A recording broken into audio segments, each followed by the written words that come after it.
Blizzard as a company has really been struggling in recent years. We know that it's just been a disaster on the gaming end, and now it's really reaching the general public as people are really getting disgruntled about what's happening over in those companies. On top of it, of course, we've known that they've had their sexual harassment scandals that are going on. And I'm not talking like, hashtag Me Too fake victims.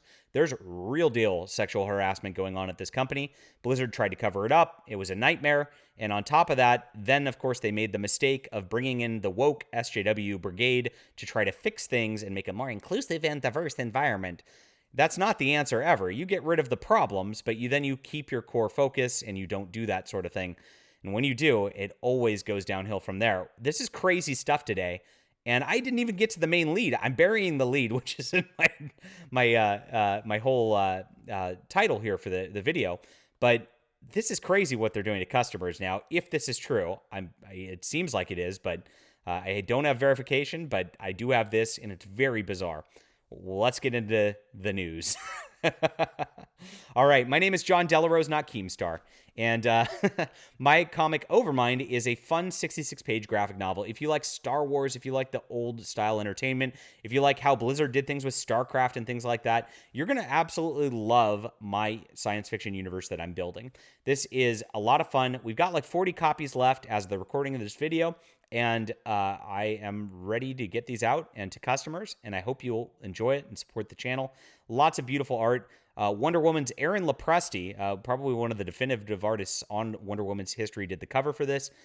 So please check it out. Support the channel, support the arts, and support the difference in culture today. Thank you, guys. All right, here we are. Gosh, let's go back to the sexual harassment lawsuits. This is where the woes with Blizzard really had problems. Judge approves Activision's Blizzard's $18 million settlement in a harassment suit. And that was just in March. I mean, in internet time, that's a crazy amount of history. But that's not that far back. And you see how things start to spiral from there. We got a tweet from Grums this morning, which is very interesting. Gosh, I put the wrong tweet up. Grums was the original World of Warcraft developer, and he actually put up a here it is, I guess a Metacritic thing, which is kind of like Rotten Tomatoes for video games, on Overwatch 2, which is their new version of Overwatch, which everybody loved back in the day. Look at the critic reviews, 81 out of 100. Everybody loves it, critically acclaimed. Wait a minute, what's going on here? User score, overwhelming dislike. Now, there's a problem here, and there's a disconnect between the critics who are paid shills of these companies at this point. It's the access media that we always talk about across here, that they're paid to actually just shill these companies, and they get the articles, therefore they get the access, they get the early review copies, they get their backs scrubbed and things like that. But when it actually gets out to the users is when you find the truth about whether a movie's good or a comic's good or a game's good. It's all the same in all of these media companies all the time. You can only count on actual people to tell the truth here. Now, of course, I'm sure that they got review brigaded by literal homophobic Nazis, because that's what they always go at with this. But there's a big disconnect here, very obviously. There's bugs in the game. It's been reported that it's like pretty unplayable, and that's it. Now, beyond that, they're not really taking criticism well at these companies, and I haven't seen anybody else report on this yet. But here's this. This is a customer of Blizzard and a WoW player, and a WoW is a subscription model and all that. Here we are. Here, this guy, I guess, tweeted a DM at this developer for Blizzard. You see how they've been replaced now with he/hims at Blizzard. Here we go. And he says of this, here we go. Look at this. So this is what he said in his DM to him.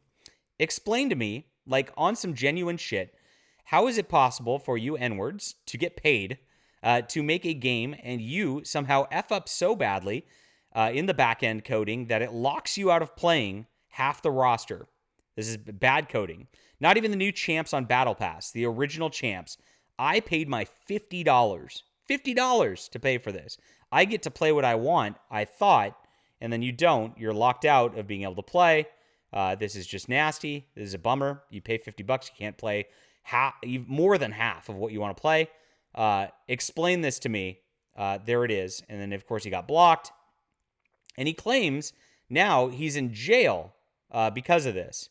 Don't play WoW devs. They straight feds no games. So apparently, because he tweeted him at this, he's alleging that he got the cops called on him because he was trying to give a criticism of a game. This is how these companies don't take their customers seriously, how they don't even like their customers at all. They want their customers, the actual gamers out there, the ones who use gamer words, in jail because, that offends the he-him sensibility right there. But shouldn't you listen to criticisms? If there is somebody paying $50 for your product and the code's screwed up and they can't play what they want to play, they can't get what they want to get out of something, shouldn't you pay a little bit of attention to that? You'd think. But this is how corporations work these days. You're the enemy as the customer. You're the enemy as the person who doesn't want the he, him pronouns thrown at them all the time. You're the enemy if you just want something that's fun and you don't want to get lectured on politics or whatever. This is their attitude every single time. This is wild. This is a wild news story, and it needs to be followed up on. We'll be checking in on this to see how this develops in the future. It looks like Blizzard's really in massive trouble and that they're going to blame the customers for it. They're playing with that playbook again. All right, leave a comment down below with what you think about this, my friends. Hit that like and subscribe button. We're crushing it on YouTube. I appreciate you guys being there. You're the best audience ever, and I do want to listen to you. If there's things you want me to talk about, you are my customer. I want to talk about what you want to hear me talk about. So hopefully I'm on the right track. Let me know. I do want to know. Appreciate it. See you guys.